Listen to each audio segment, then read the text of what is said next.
Assalamualaikum warahmatullahi wabarakatuh. Perkenalkan, nama saya Anissa Zarahmelia, NIM 1920202117. Saya dari Prodi Pendidikan Agama Islam UIN Raden Fatah Palembang. Di sini untuk menyelesaikan tugas dari mata kuliah Pengembangan Media dan Sumber Belajar, saya akan menjelaskan mengenai manfaat media pembelajaran dan fungsi dari media pembelajaran. Baiklah, yang pertama yaitu manfaat media pembelajaran menurut Cam and Dayton.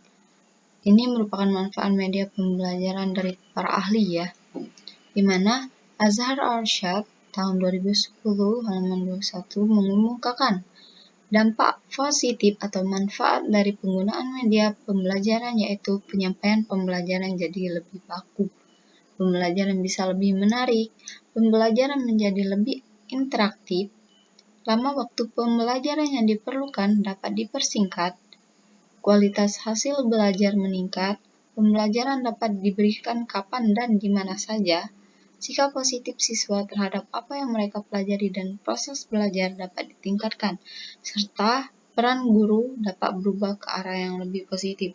Di sini maksudnya yaitu manfaat dari penggunaan media pembelajaran akan dapat lebih dirasakan secara optimal apabila guru mampu memilih dan menggunakan media tersebut sesuai dengan tujuan dan fungsinya.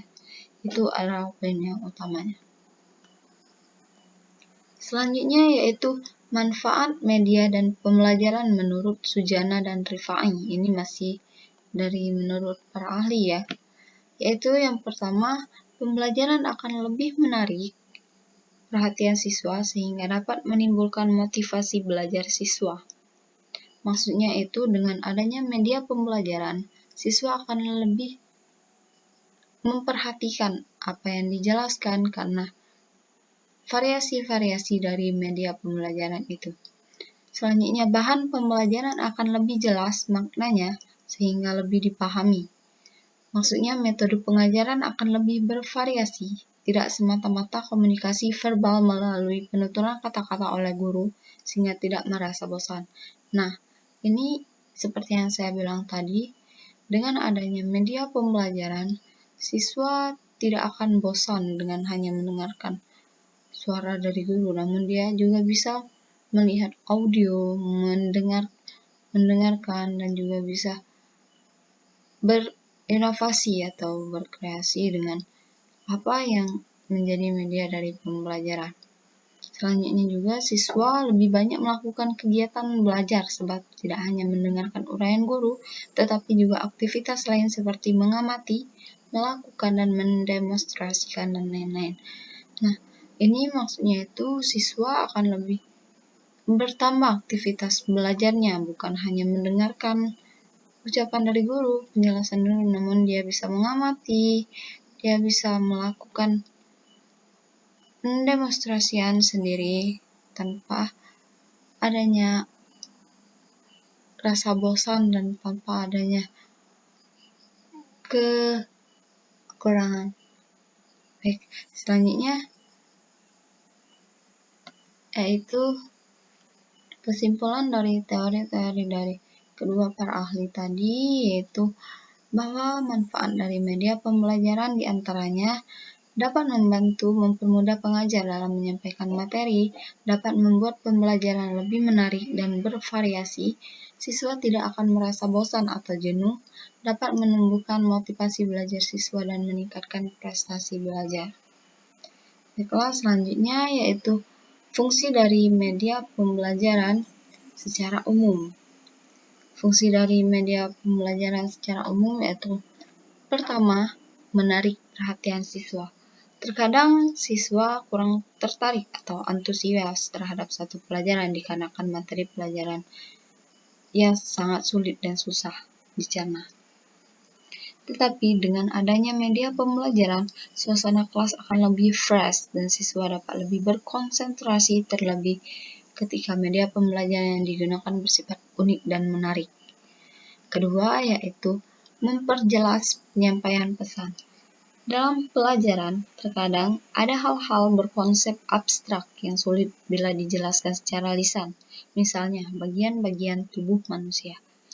Dengan media pembelajaran, seperti misalnya video, gambar, ataupun kerangka, atau seperti patung, seperti itu, siswa akan lebih jelas memahami apa yang dijelaskan oleh guru di kelas. Ketiga, yaitu mengatasi keterbatasan ruang, waktu, dan biaya. Ketika menjelaskan tentang misalnya hewan-hewan karnivora, tidak mungkin rasanya kita membawa harimau, singa, atau buaya ke dalam kelas kan? Nah, dengan media pembelajaran seperti gambar, siswa mengerti apa yang dimaksudkan guru, walaupun belum melihat bentuk objek secara langsung. Selanjutnya yaitu yang keempat, menghindari kesalahan tafsir. Nah, ini ketika guru berbicara secara verbal, sudut pandang murid kadang berbeda antara satu dengan yang lainnya kan. Nah, yang dimaksud dari yang disampaikan guru berbeda dengan pemahaman para murid. Dengan media pembelajaran, tafsir sebuah teori menjadi sama dan tidak ada kesalahan informasi. Kelima yaitu mengakomodasi perbedaan tipe gaya belajar siswa. Manusia dibekali kemampuan berbeda-beda, termasuk dalam hal gaya belajar. Dalam sebuah teori, setidaknya ada tiga tipe gaya belajar, yakni visual, auditory, dan kinestik. Dengan memperpadukan media pembelajaran dalam bentuk audio, video, gambar, atau tulisan, siswa yang lemah dalam menangkap pelajaran secara lisan bisa tertutupi dengan media pembelajaran lain yang lebih dia pahami. Selanjutnya yaitu yang terakhir, yang keenam, untuk mencapai tujuan pembelajaran secara efektif.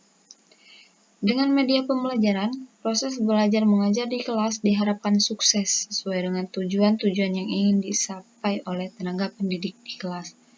Selain yang disebutkan di atas, sebenarnya masih banyak lagi fungsi-fungsi dari media pembelajaran.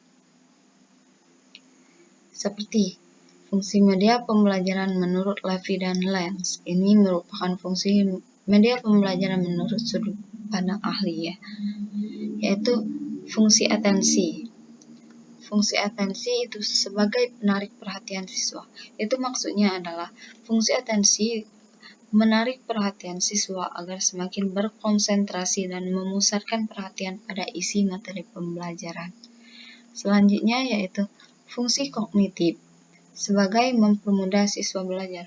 Fungsi kognitif mempermudah dan memahami dan mengingat informasi, membuat siswa menjadi lebih paham dan lebih ingat karena telah dipermudah. Selanjutnya yaitu fungsi afektif sebagai kenyamanan siswa saat belajar.